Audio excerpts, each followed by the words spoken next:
We are going to continue our series on The Bible Explains, part 252. Today, we are going to continue our mini-series within the big series of The Bible Explains, entitled, Your Next Season is Coming, part 31. Let's first commit this to the Lord. Let us pray. Our dearest Father in heaven, we are so very thankful for this beautiful day. This is the day that you have made. We will rejoice and be glad in it. Thank you for these beautiful people who came here today to worship you and to receive your word. Thank you also for the beautiful people who are joining us online.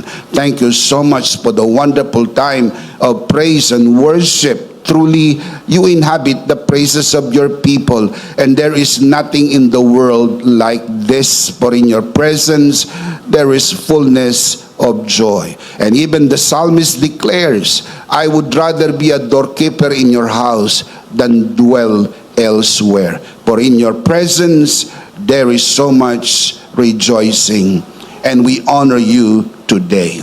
We commit to you this time, even this learning time, and it is our prayer that everything that will be said and done today, all by your grace, for your glory, we pray in the name of your Son, our Lord and Savior, Jesus Christ, by the power of the Holy Spirit. And everybody would just simply say, Amen. Amen. Let's give the Lord a good clap of praise. Praise God. Today, we are going to talk about Zephaniah. Who is Zephaniah? Zephaniah was an Old Testament minor prophet who ministered in Judah during the reign of King Josiah around 640 to 609 BC. He preached about the coming of the day of the Lord, calling people to repentance or change, while also proclaiming God's grace, restoration, and salvation for His people. Having said this, allow me to share with you today two things that happen when grace leads you to change. Number one, grace leads you to change. Sa wikang Pilipino, inaakay ka ng biyaya sa pagbabago. In the message of Zephaniah, chapters 1 and 2, the warning about the day of the Lord, especially in Zephaniah chapter 1 verse 14, exposes spiritual complacency and false security. Let me show you the verse. Zephaniah chapter 1 verse 14. It reads, The great day of the Lord is near. It is near and hastens quickly. The noise of the day of the Lord is bitter. There the mighty men shall cry out. Inulit-ulit ni Zephaniah yung linyang the day of the Lord. In fact, dinescribe niya the great day of the Lord. In fact, sa book of Zephaniah, yun po ang theme, the day of the Lord. Pag nababasa niyo po sa Bible, the day of the Lord, ay marami po itong kahulugan. Depende po sa konteksto. Kung saan ito mababasa, kung kailan ito ginamit ng propeta o ng manunulat. Sa konteksto po ng Zephaniah, ang the great day of the Lord or the day of the Lord refers to the day of judgment. That is why Zephaniah said the noise of the day of the Lord is bitter. There the mighty men shall cry out. When the judgment of the Lord comes, even the mighty men cannot stand. They will surely cry out. So kailangan natin maintindihan dito po sa book of Zephaniah ang context ng the great day of the Lord, or the day of the Lord is the day of judgment. Grace leads to repentance or change. The prophets call, seek the Lord, seek righteousness, seek humility, shows that God is not merely pointing out what is wrong. He is drawing hearts into a genuine turning back to Him. Hindi lang po pino-point out ng Diyos kung ano ang kamalian, pero ipinapakita rin po ng Diyos sa pamagitan ng propeta ang daan pabalik upang ang tao'y magsisi at magbago at manumbalik sa Diyos. Look at the scriptures, Zephaniah chapter 2 verse 3.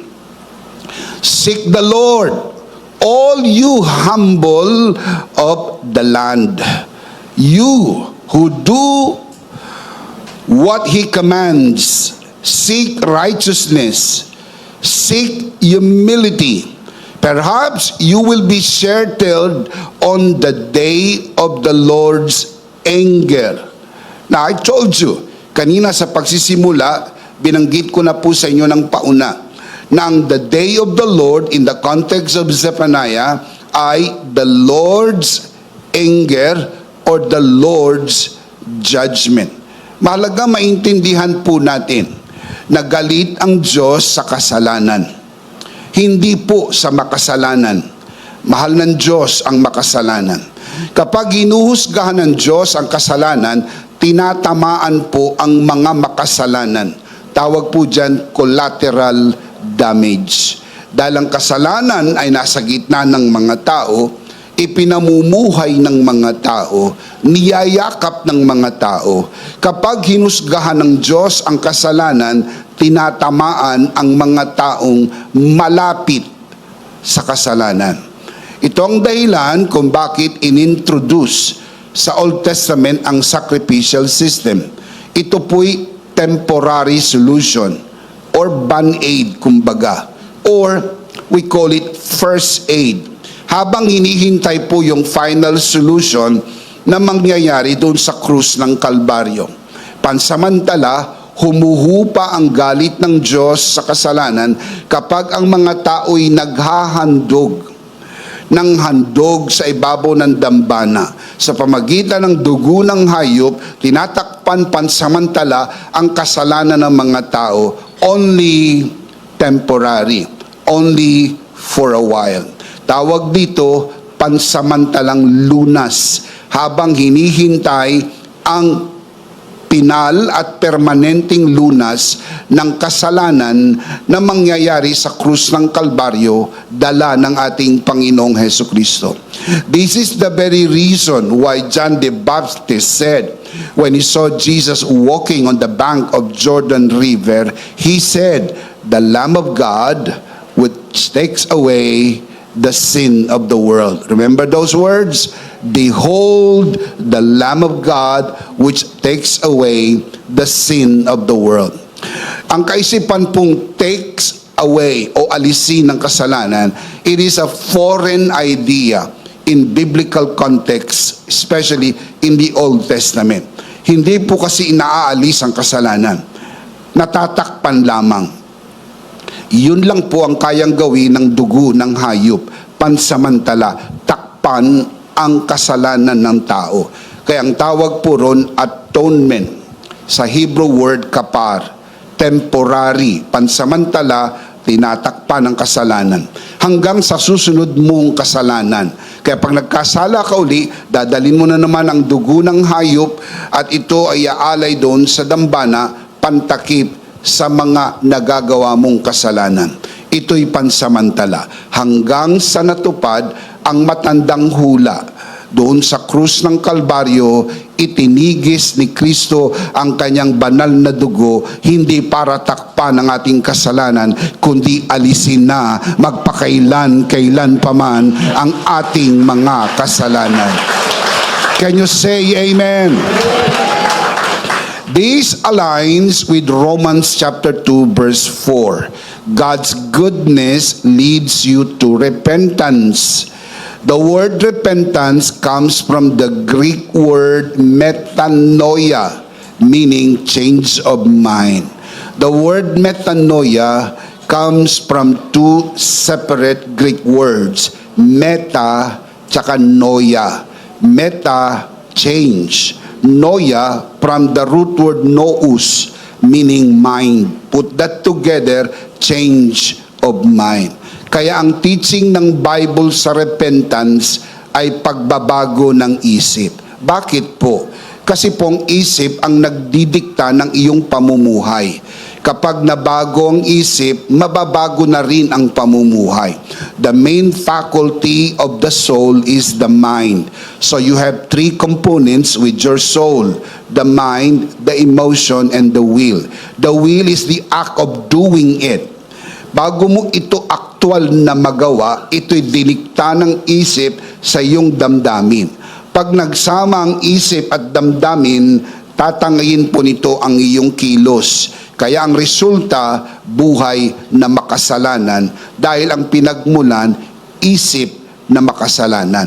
Kaya kailangan mabago ang isip. Yun ang tunay na pagsisisi, ang pagbabago ng isip.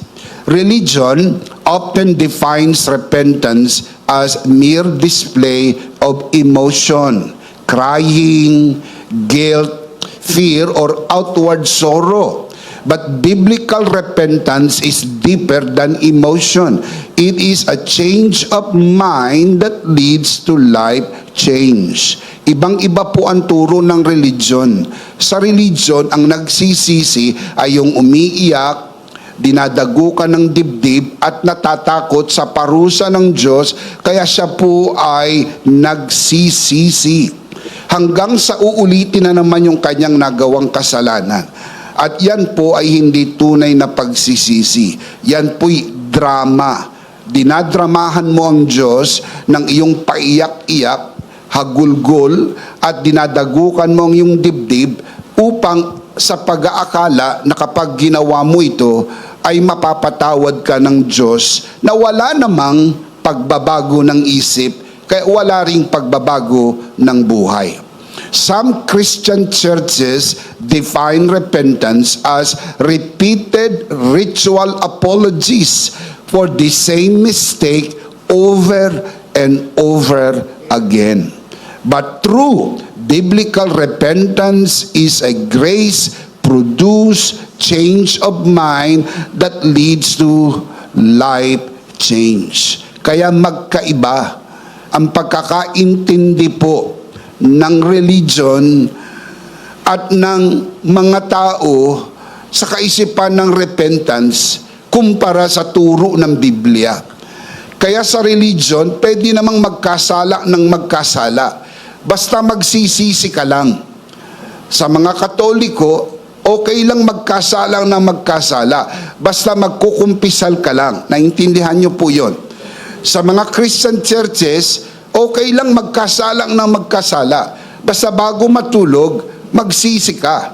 Kasi baka makatulugan mo yung kasalanan mo, mamatay ka, hindi ka na magising, hindi ka maligtas.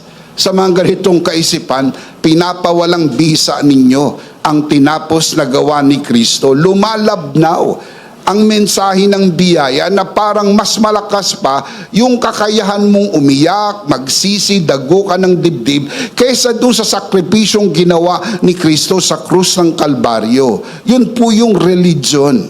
Kaya kailangan po matutunan natin at maging sa mga nanonood sa broadcast kung ano ang tunay na turo ng pagsisisi. Dahil isa sa mga maanghang na bintang laban sa mga nagtuturo ng mensahe ng biyaya, di umano, hindi na daw tayo nagtuturo ng repentance. Wala na raw sa ating pagsisisi. Dahil daw tayo ligtas na, hindi na daw tayo nagsisisi. Nothing could be farther from the truth. Maling-mali po. Ang totoo niyan, araw-araw tayong nagsisisi. Araw-araw tayong nagbabago sapagkat ang pagsisisi ay hindi lamang po yung I am sorry. Dahil madali lang mag-sorry. Bukas gagawin mo na naman. Magsosorry ka na naman. Bukas gagawin mo na naman. Magsosorry ka na naman. Kaya ang nangyayari, nagiging lisensya ang pagsosorry sa paulit-ulit na kasalanan. Hindi ho ba yun ang lumalabas? Yung bintang nila na ang grace daw ay license to commit sin, ang totoo kabaliktaran. Dahil pag naintindihan mo yung grace, hindi ito magiging lisensya para magkasala dahil ang grace ang magbabago ng iyong buhay. Hindi ka na katulad ng dati. Ang lisensya sa pagkakasala, yung religion, yung itinuro sa ating kumpisal, yung itinuro ng magko-confess ka lang, di baling magkasala ng magkasala, wag mo lang kalimutan magkumpisal sa pare. O kaya wag mong kalimutan maghandog ng tupa sa ibabaw ng dambana. O kaya wag mong kalimutan mag 1 John 1:9. Yun po yung mga pang-aabuso sa mga talata na hindi naman naiintindihan ng mga tao. Di baling magkasala, basta mag 1 John 1:9. Yun bang itinuro ng Biblia? Ang 1 John 1:9 po ba ay gagamitin nating license para magkasala na magkasala? Total, pag nag-sorry ka, patatawarin ka namang paulit-ulit ng Diyos? Yun ba ang tunay na repentance? Hindi. Ang tunay na repentance ay yung ginawa ng grasya sa buhay mo, binago ka, hindi ka na katulad ng dati, ikaw ay bago ng nilalang, you become a new person. Shout amen. This is a transformed way of thinking that leads to a new creation. It is not just remorse. It is seeing God, seeing yourself, seeing your life differently because of grace. Nag-iiba ang pananaw mo sa buhay. Nag-iiba ang pananaw mo sa iyong pang-araw-araw na pamumuhay. The word for goodness, Christos in Greek, points to God showing grace in action. His undeserved favor actively reaching toward us. In simple terms, God's grace in action is what produces a changed mind, a changed heart, and a changed life. Yun yung tamang turo ng grasya ng ating Panginoon. Kapag gagamitin ng grasya para lisensya sa paulit-ulit na pagkakasala, hindi ho yan grasya, yan po'y disgrasya. Kaya marami po ang nadisgrasya dahil sa maling turo ng grasya. Kaya meron tayong kampanya sa pagtutuwid sa maling kaisipan sa pamagitan po ng ating mga conferences, sa pamagitan po ng ating mga Charito Generation Conference, Full Grace Conferences na ginaganap po sa buong Pilipinas at sa ibang bansa in a little way na magagawa at makontribute natin sa body na i-explain po natin kung ano ang tunay at tamang turo ng biyaya. Can you say amen? Christos is fully revealed in the finished work of Jesus Christ. At the cross, change is not a condition to be accepted. It is the response to already being accepted and reconciled. Pag naintindihan po natin ang nagdadala ng tunay na pagbabago ay ang kabaitan ng Diyos. Mabait po ba ang Diyos? God is good all the time. Can you say amen? It is the goodness of God that brings change.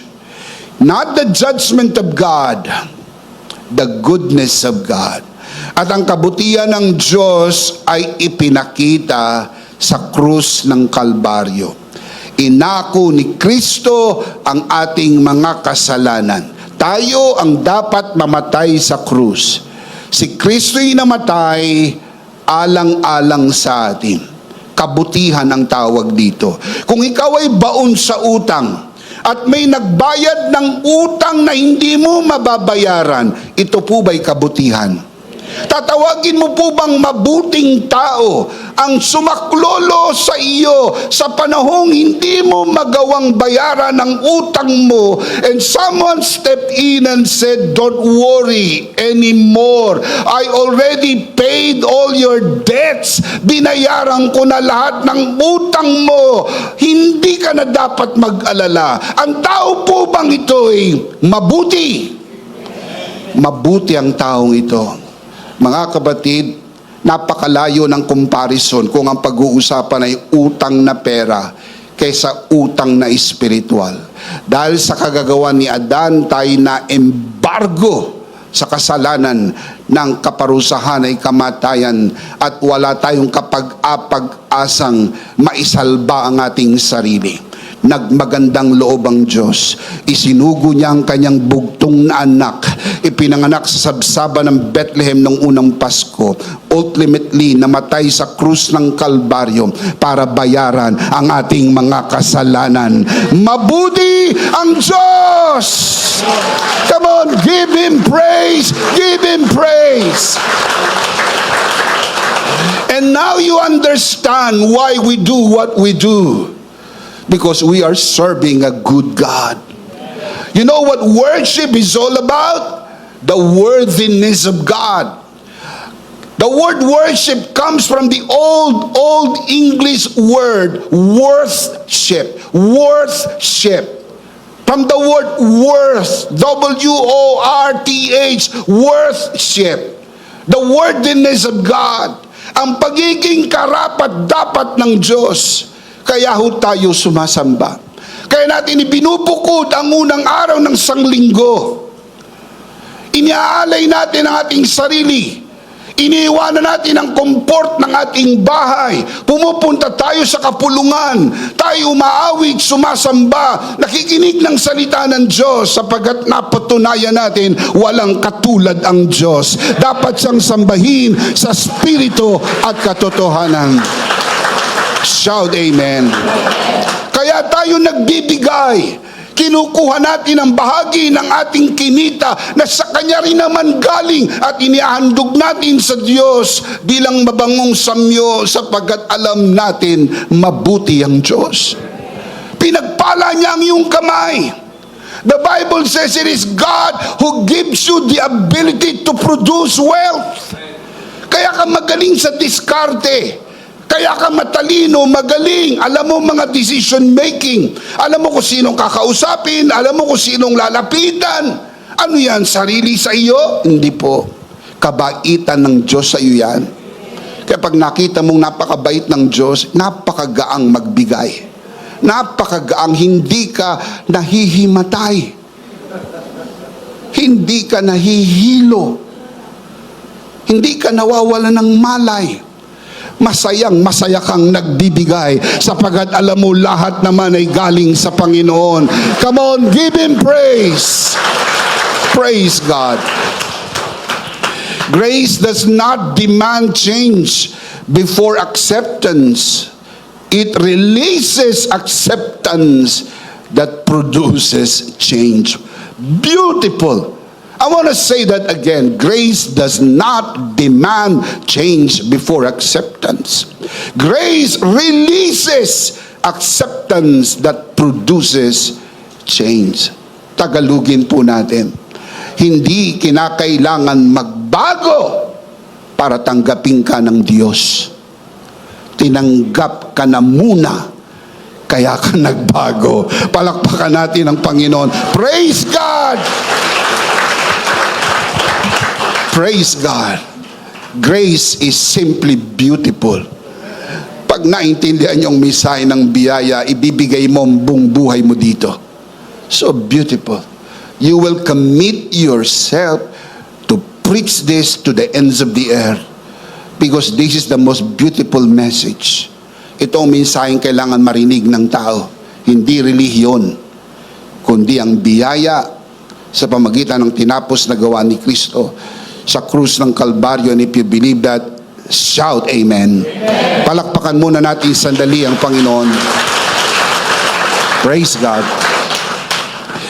We clearly see this in the life of Zacchaeus. Jesus extended grace first. Jesus chose to stay in Zacchaeus' house even before any change was evident. Alam po ito ng lahat ng Hudyo, bawal na bawal sa isang Hudyo ang makihalubilo sa maniningil ng buwis. Dahil sa Biblia, mababasa nyo, ang itinuturing na mga pinakamakasalanan ay ang tax collector at prostitute. Kumbaga, kung may category, sila po yung nasa top list. Tax collector and prostitute. Si Zacchaeus ay isa pong tax collector. Hindi siya pwedeng kausapin, hindi siya pwedeng lapitan, hindi siya pwedeng tabihan. More so, hindi pwedeng puntahan ang kanyang bahay.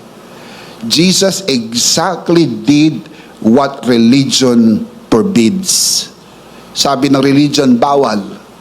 Pinuntahan ni Jesus ang bahay ni Zacchaeus. Nakita niya si Zacchaeus nasa taas ng puno ng sikomoro.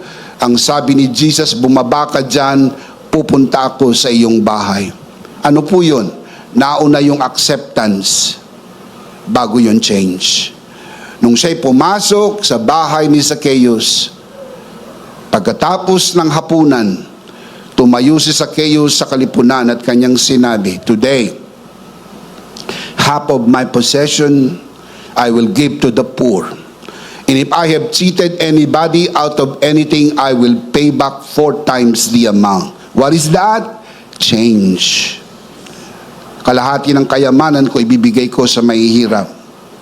That is far beyond what the law requires. Babayaran ko ng 4 na beses ang sinumang nadaya ko. That is even beyond the law. Ano po ang nag-udyok ng tunay na pagbabago? Acceptance. Tinanggap muna siya ni Jesus. Ano yung pagtanggap sa kanya? Grasya. Kaya huwag nating husgahan ang makasalanan. Hayaan natin na matanggap muna nila ang biyaya ng Diyos, ang biyayang tumanggap sa kanila, at hintayin mo, gagawa ang biyaya at ang buhay ay magbabago. Palakpakan si Lord. Praise God. Praise God. It is also exactly true in the life of Mary Magdalene. She encountered the forgiving love of Jesus, and her response was deep devotion and change life. Siya po'y nahuli sa akto ng pakikiapid ayon sa batas ni Moses. Ang sino mang nahuli sa akto ng pakikiapid ay kailangan batuhin hanggang mamatay. To cut that long story short, because I am very sure you know the story, sabi ni Jesus, sino man sa inyong walang kasalanan ng unang bumato. Hindi ho niya pinigil ang pagbato dahil lalabanan niya ang batas ni Moses. Jesus cannot say that. Batuhin nyo. Hinayaan ni Jesus, batuhin nyo. Pero ang unang babato ay ang taong walang kasalanan. Nagalisan lahat, ang natira sa tagpo ay si Jesus at ang babae. At tinanong ni Jesus ang babae, "Woman, where are your accusers?" She looked up and she looked around and she said, "They're all gone." Then Jesus said, "Woman, I do not condemn you. Go and sin no more." Kailan po nagbago ang buhay ng babae? Nung siya po'y pinatawad. Mauuna ang grasya bago ang pagbabago. Hindi ka magbabago para matanggap ang grasya. Yun ang turo ng religion. Magbago ka muna para kaawaan ka ng Diyos. Magbago ka muna para pagpalain ka ng Diyos. Magbago ka muna para matanggap ka ng Diyos. That is a religion. Ano sabi ni Jesus? Come to me and I'll give you rest. For my yoke is easy and my burden is light. Yan po hindi religion. Yan po'y relationship. Come to me. Nag-i-invite po siya ng relationship. Come to me, all of you who are weary and burdened.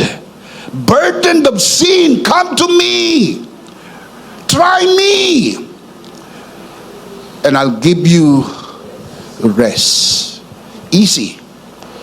Receive the grace of God. And the grace of God will change your life.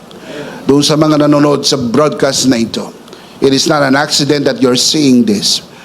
Ramdam namin ang nararamdaman ninyo, pagod na pagod na pagod na pagod na kayo sa pamatok ng inyong relihiyon. Pinahihirapan kayo para kayo magbago, pero hanggang ngayon hindi ka pa rin nagbabago. Subukan mo ang aming iniaalok sa iyo. Tanggapin mo ang biyaya ng Diyos at babaguhin ka ng biyaya ng Diyos. Praise God. Can you say amen? In practical life, when grace confronts areas of weakness, it is not condemning you. It is inviting you to change your mind and realign with your true identity in Christ. Kaya napakahalaga po nung identity mo because you are in Christ.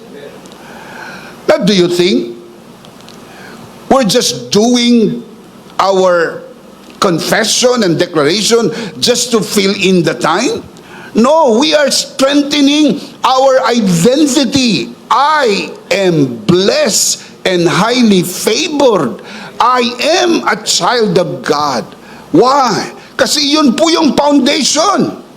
Pag matibay ang foundation mo, mga kapatid, kahit magkaroon ng mga trials, tribulations, afflictions, you will remain. Not because you are strong, but because your foundation, who is Jesus, is very strong. Can you say amen? This is exactly what the Apostle Paul did with the Corinthian believers. Ang daming issue ng mga Corinthian believers. Ang dami. Napagbintangan nga sila mga carnal Christians. Kasi ang dami nilang issues. Kaya nga may 1 Corinthians at 2 Corinthians, ina-address ni Apostle Paul yung kanilang mga issues. Ang dami. May mga problem yung mga members. Nagka-problem sa utang, nagka-problema sa relationship, even sa programa ng simbahan, sa communion, nagka-problema sila. So forth and so on, just to name the list. Ang dami. Anong ginawa ni Apostol Pablo? This is exactly what the Apostle Paul did. Ipinapaalala sa kanila ni Apostle Pablo kung sino sila kay Kristo. Hindi po sila hinusgahan at pinaulan ng mga paghatol at mga parusa ng Diyos. No, not at all. I'll show you. 1 Corinthians chapter 1 verse 2. The Apostle Paul reminds the Corinthian believers that they are sanctified in Christ, that they are called to be saints even though they were struggling with many issues and sins. May mga issue, mayroong mga struggles. The Apostle Paul did. Paul reminded them, who are you in Christ? You are sanctified. You are called to be saints. Furthermore, 1 Corinthians chapter 3 verse 16 to 17, Paul reminds them that they are the temple of God, and the Spirit of God dwells in them. 1 Corinthians 6:11, after mentioning sinful lifestyles, Paul tells them, but you were washed, you were sanctified, you were justified in the name of the Lord.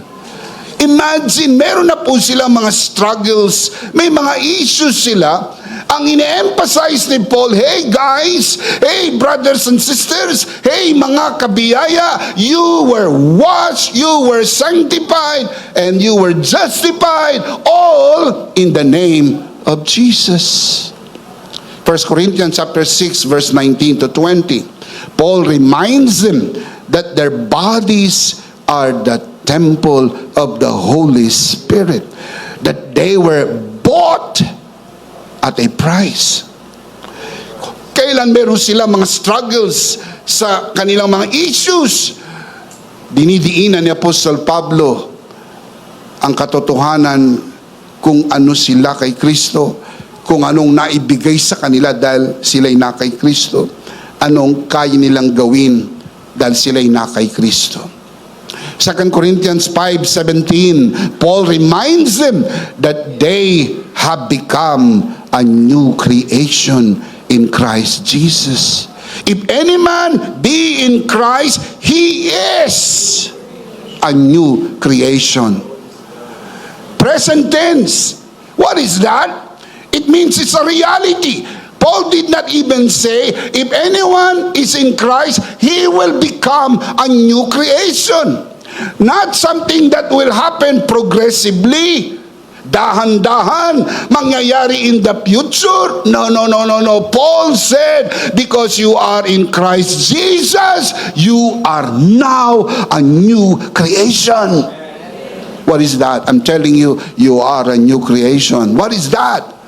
Dahil bago ka na, pag na-realize mong bago ka na, magbabagong isip mo, mamumuhay ka ng isang bagong buhay dahil ikaw ay bago ng nilalang kay Hesus Kristo. Can you say amen? Furthermore, 2 Corinthians chapter 5 verse 21, Paul reminds them that in Christ you have become the righteousness of God in Christ Jesus.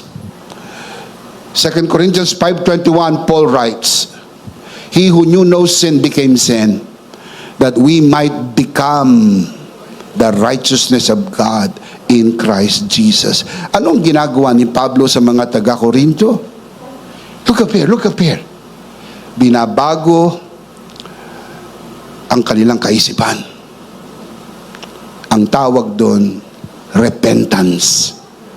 Repentance is a change of mind. Maraming mga tao ang hirap sa pagbibigay sapagkat hindi pa po nabago ang isip. Akala kasi niya yung meron siya kanya. Hindi po. You are not the owner. You are a steward. Pinagkatiwala lang yan sa iyo ng Panginoon. At dahil pinagkatiwala sa iyo ng Panginoon, mananagot ka doon sa may-ari. Dahil tatanungin niya sa iyo kung paano mo pinangasiwaan ang pinagkatiwala niya sa iyo. That will determine your reward in heaven. Hey, hindi mo maapektuhan ang iyong kaligtasan. If you become unfaithful with what God has entrusted to you, you're still saved. You will still go to heaven. Pero sayang, may opportunity ka to receive great rewards in heaven. By what? Being faithful with what God has entrusted to you. Pinagkatiwala lang sa iyo yan. Tatanungin at tatanungin ka. Basahin niyo po sa Biblia yung mga parabola na bumalik ang may-ari, tinawag yung mga pinagkatiwalaan at pinagsulit sila. Ginantimpalaan niyo po mga tapat na napagkatiwalaan. At yun po mga hindi ay hindi ho nakatanggap ng gantimpala. Paano mababago yan? Sa isip. Yun ang ginagawa ni Pablo. At yun din ang dapat nating gawin. Palaging ituro sa mga tao kung sino tayo sa harap ng Diyos dahil kay Kristo. At kung tayo po ay binago ng kaisipang ito, babaguhin tayo sa ating pang-araw-araw na buhay. Can you say amen? The passages I just showed you, simply, you can see that Paul confronted sin and encourage them to change by reminding them of their identity in Christ Jesus through the finished work of Christ. Remember, we always say this: I am what the Bible says I am. I have what the Bible says I have. I can do what the Bible says I can do. Can we say this together? I am what the Bible says I am.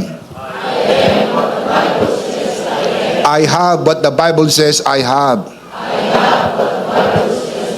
I can do what the Bible says I can do.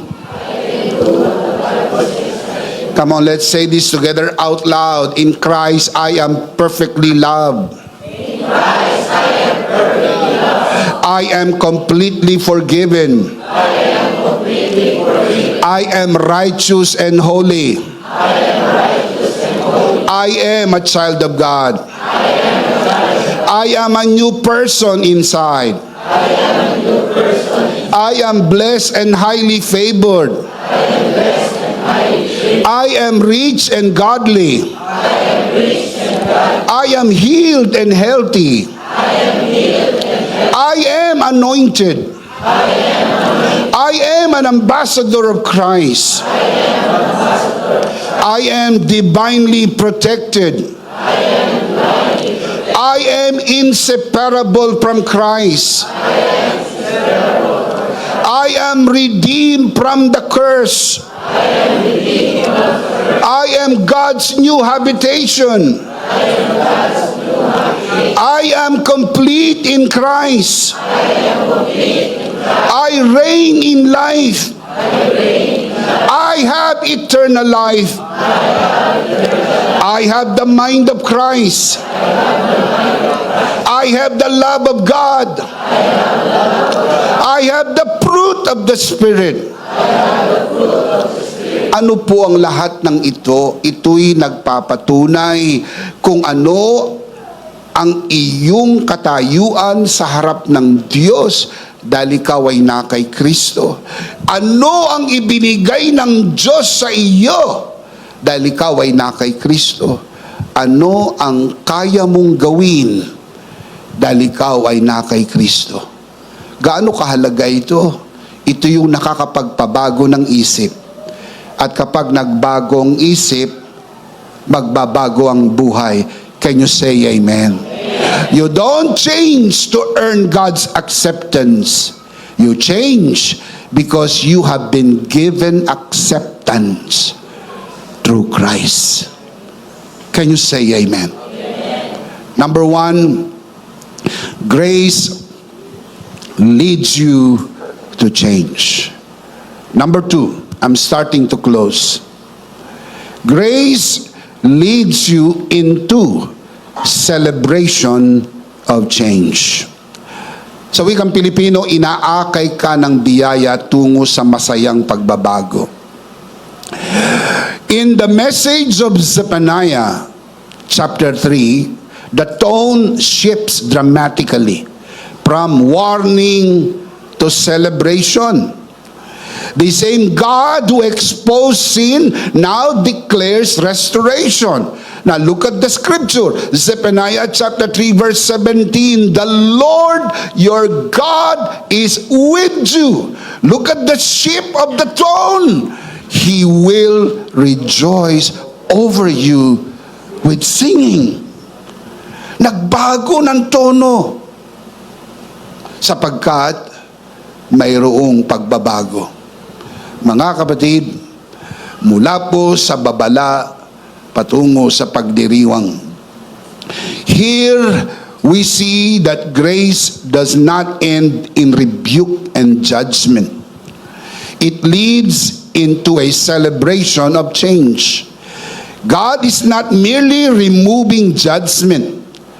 He is restoring relationship, expressing delight over His people as they change. Ang ganda. Natatandaan niyo po ang sabi ng verse, He will rejoice over you with singing. God will rejoice over us with singing. Sobrang katuwaan yan. Pag napakanta mo ang tao, sobrang tuwa. Sipin mo, mapakanta mo ang Diyos. Pagtingin sa iyo, napakanta ang Diyos. Sobrang tuwa niya sa iyo. And make no mistake about this, you have to understand this in the New Covenant context. Ang kinatutuwaan ng Diyos Ama, walang iba kundi ang kanyang anak. 2 beses nagsalita ang Ama, galing sa langit, na narinig at naitala. Ang una ay doon sa Jordan River, Matthew chapter 3, the Father spoke from heaven and the Father said, "This is my beloved Son, in whom I am well pleased." The second time was on top of the mountain, Matthew chapter 17. The Father spoke for the second time and the Father said, "This is my beloved Son, in whom I am well pleased." Ang kinalulugdan ng Ama ay ang kanyang anak. At kung yung kinalulugdan ng Ama ay nasa iyo, kinalulugdan ka ng Ama. Huwag mong bibiruin ang iyong sarili. Ang kaluguran sa atin ng Diyos ay hindi dahil sa ating mga gawa. Dahil walang nakakalugod sa iyong mga gawa. Ang kaluguran ng Diyos sa atin ay dahil sa tinapos na gawa ni Kristo sa krus ng Kalbaryo. Give Him praise, give Him praise, give Him praise. Shout amen. Grace culminates in celebration. The praise He will rejoice over you shows that God is not distant but joyful and affectionate towards His people. Nalulugod ang Ama sa kanyang anak. Dahil ang kanyang kinalulugdan ay nasa atin, nalulugod ang Diyos sa atin. Can you say amen? His rejoicing is not based on human performance, but on His sovereign covenant love, redemptive grace. Even after failure, His final word is not rejection, but rejoicing over a transformed life. I will rejoice over you with singing. God rejoicing over us with singing.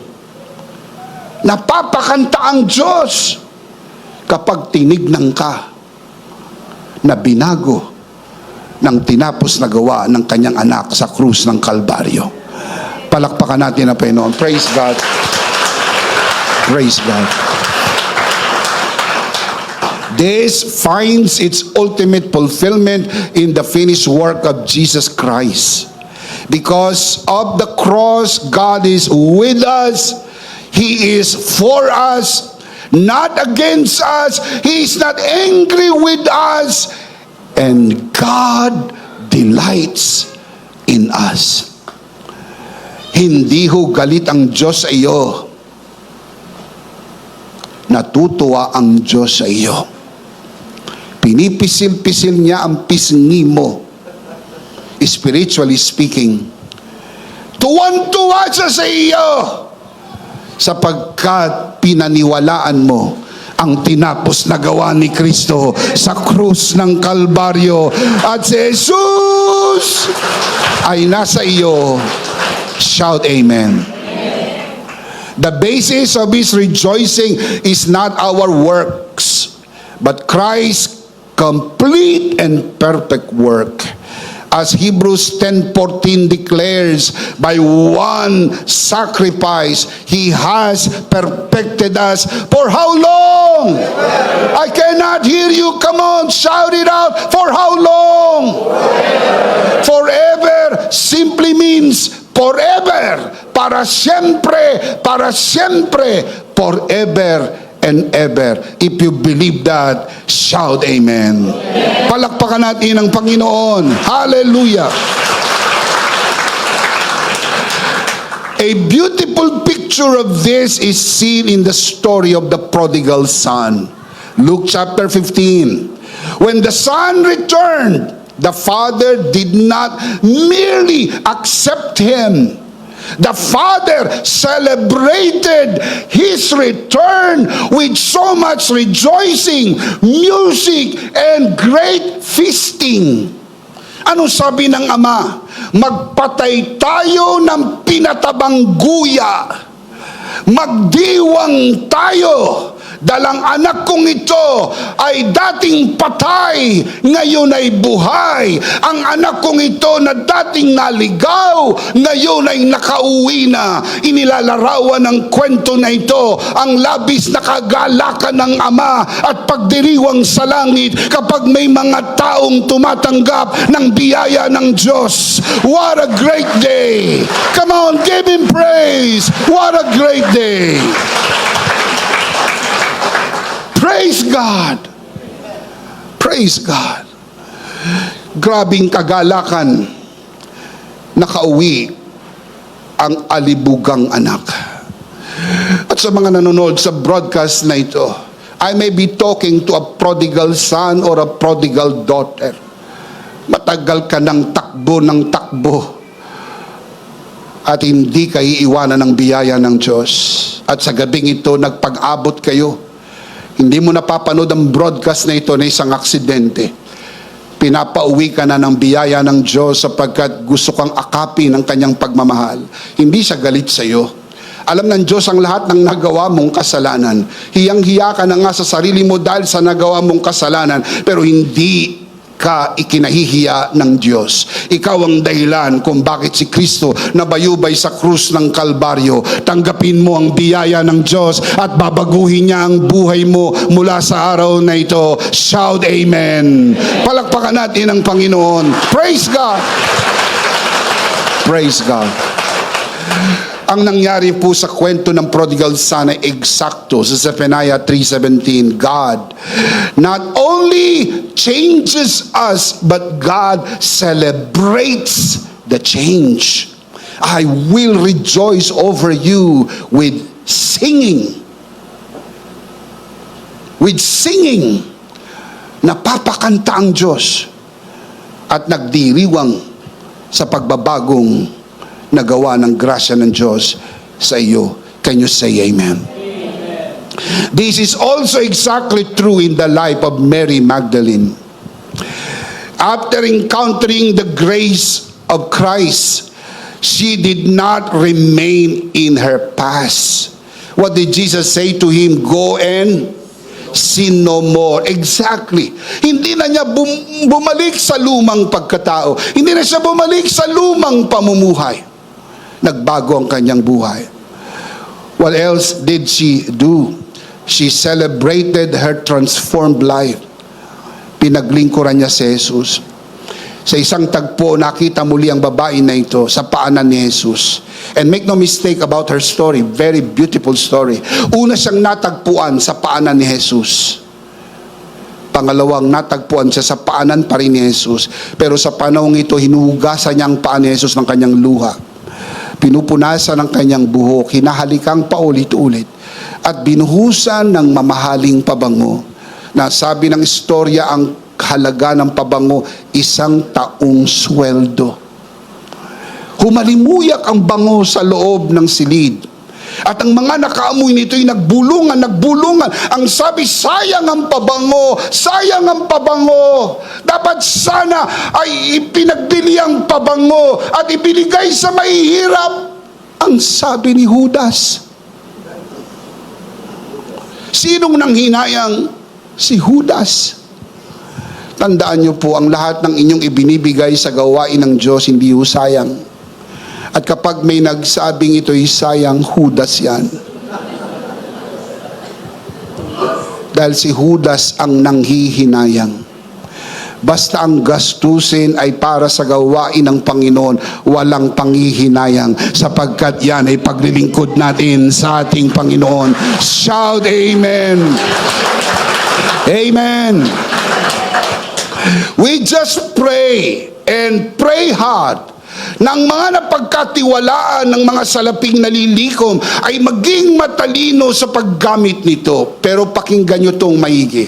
Hindi ho maapektuhan ang inyong gantimpala ng inyong matapat na pagbibigay kung sakaling mabigo sila na gampanan ng kanilang tungkulin, dahil ito'y pananagutan nila sa harapan ng Panginoon. Pero ikaw na matapat na nagkakaloob, may gantimpalang naghihintay sa iyo sa ating Panginoon. Shout amen! Come on, give Him praise! In practical life, this means when you understand that God delights in you because of Christ, you begin to celebrate what grace has done in you by living fully for Him. That is exactly what Mary Magdalene did. It's not a one-time, big time. It's not a one-time offering, big time offering. She served the Lord continuously. In fact, siya po ang kauna-unahang tao at babae na nakaalam na si Jesus ay muling nabuhay. And she became the first lady evangelist who spoke about the resurrection of Jesus. Beautiful. Yun ang grasya, hindi religion. Yun ang ginagawa ng biyaya sa buhay ng mga tao. Palakpakan natin ang biyaya ng Diyos. Praise God. If the cross has already removed condemnation and secured your righteousness, then God's posture toward you is no longer judgment, but joyful celebration. I will rejoice over you with singing. I like that line. Ang ganda. I will rejoice over you with singing. Because we are in Christ. Are we in Christ? Because we are in Christ. God finds pleasure in us, not based on our performance, but because we are accepted, righteous, and loved through the finished work of His Son. And if you believe that, say amen. Palakpakan natin ang Panginoon. Praise God. Let's see them again. Two things when grace leads you to change. Let's read them out loud. Sit up straight. Fasten your seatbelt. This is the touchdown. Let's read them out loud. Ready? Number 1. Grace leads you to change. Number 2. Grace leads you to celebration of change. Grace leads you to change. Grace leads you into celebration of change. Now, let me give you the life application. Number 1, live in continual change of mind. Again, live in continual change of mind. In the message of Zephaniah, the warning of the day of the Lord awakens the people from complacency. But grace leads them to seek the Lord. Zephaniah chapter 2, verse 3. Under grace, change is not driven by fear, but by God's goodness that leads us to see differently. Remember, it is the goodness of God that leads people to repentance, meaning change. Because of the finished work of Jesus Christ, you don't change your mind to be accepted. You live in a continual change of mind because you are already accepted. What do we call this? Anakaino. Renewing of the mind. Hindi ka nagbago, kaya ka tinanggap ng Diyos. Tinanggap ka muna ng Diyos, kaya dahang-dahang nagbago ang iyong kaisipan at dahan-dahang nagbago ang iyong pamumuhay. Can you say amen? Amen. Number 2, celebrate change no matter how small it may seem. Celebrate change no matter how small it may seem. Zephaniah reveals that grace does not only confront sin, it also rejoices over transformation. God delights in hearts that turn back to Him and change. Remember, I will rejoice over you with singing. Never despise small beginnings of change, because grace works progressively in the life of a believer. What may seem small today can become a powerful and complete change. Tell me when? Tomorrow. Ang mga maliliit na pagbabago ngayon ay magiging malaking pagbabago bukas. Remember, God is not condemning the process. He is rejoicing over the transforming work of His grace within you. We call it grow in grace. Ang biyaya po hindi lumalago sa atin. Tayo ang lumalago sa biyaya. Let's see them again. 2 life application, malakas, sabay-sabay. Basahin po natin. Ready? Number 1, live in continual change of mind. Number 2, celebrate change no matter how small it may seem. And the big idea is, in Christ, my next season is coming. And the next season I am referring to is the season where grace leads you to change. And of course, we do not want to end this broadcast without giving you the opportunity to receive Jesus today and be saved, because this is the beginning of change. You're not seeing this by accident. This is the day of salvation for you. Kung nais mong tanggapin ang Panginoon Jesus sa iyong puso at maligtas, hinihiling ko po sa lahat ng nanonood sa broadcast at sa lahat ng mga kabiyayang narito sa loob ng bulwagang ito, samahan po natin ang ating mga panauhin na nasa broadcast. Taas natin ang ating dalawang kamay, ipikit ang mata, iyuko ang ulot, manalangin tayo, at inihiling ko po na sumunod tayo sa panalangin ito ng taos sa puso. Manalangin po tayo. Panginoong Jesus, ako po'y makasalanan, hindi ko po kayang iligtas ang aking sarili. Ako'y mapapahamak ng hiwalay sa iyo. Narinig ko po ang mabuting balita. Ako po'y naniniwala. Tinatanggap kita sa aking puso bilang aking Panginoon at aking tagapagligtas.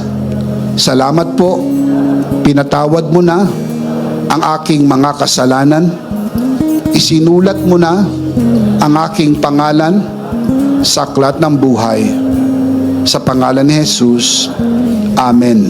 Ako na lang po mananalangin. Ama, sa oras na ito, itinataas ko po sa harapan ng sinumang sumunod sa panalangin ng pagtanggap sa unang pagkakataon sa loob man ng bulwagan na ito, lalo na sa mga nanonood sa broadcast na ito.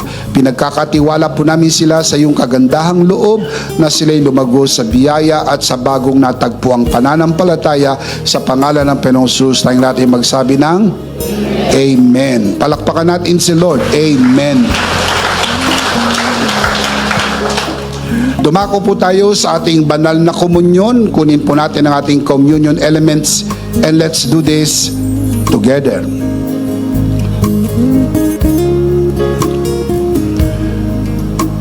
Alright, let's do this together, mga kabiyaya.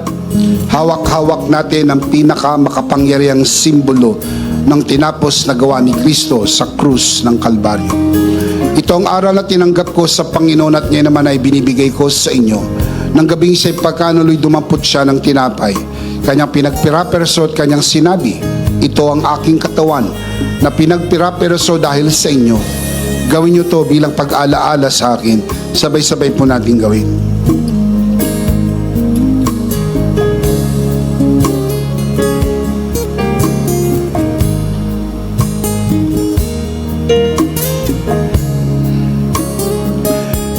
hindi naman matapos maghapunan ay kanyang hinawakan ng saro at kanyang sinabi, ito ang saro ng bagong tipan na pinagtibay ng aking dugo. Gawin niyo to bilang pag-alaala sa akin. Sabay-sabay po natin gawin. Ate po itaas ang ating dalawang kamay at sumunod po tayo sa panalangin na ito. Aming Ama, maraming salamat po sa aming Panginoong Hesukristo. Panginoong Hesukristo, maraming salamat po sa iyong banal na dugo na iyong itinigis sa krus ng Kalbaryo. Dahil po dito, lahat ng aming kasalanan ay iyon ang pinatawad. Maraming salamat po sa iyong katawan na nabugbog at nasugatan. Dahil po dito, lahat ng aming sakit ay iyon ang pinagaling. Gaya ng nasusulat, sa iyong mga sugat, ako'y magaling na. Ako'y naniniwala, ako'y magaling na. Aking dinideklara, ako'y magaling na. Ako'y malusog, malakas, masigla, pinagpala, pinaburan, at mabubuhay ng mahaba. Sa pangalan ni Jesus, maraming salamat po, Banal na Espiritu, sa iyong kapahayagan, sa mensahe ng biyaya. Sa pangalan ng Panginoong Jesus, Amen. Amen. Palakpakan natin si Lord. Praise God. Praise God. Minsan pa, sabay-sabay, ano po ang ating big idea? Sabay-sabay, one more time. In Christ, my next season is coming. The season where grace leads you into change. Last of all, let me speak to your heart. You who are watching this broadcast, if this broadcast has blessed you, and if not asking too much, I would like you to bless this ministry with your love offering so that together we can reach the world with the message of full grace. And from the bottom of our hearts here at EMI, we would like to say thank you. Thank you so very much for giving to the Lord. We'll see you next Sunday, prayerfully on site, but definitely we'll see you again online.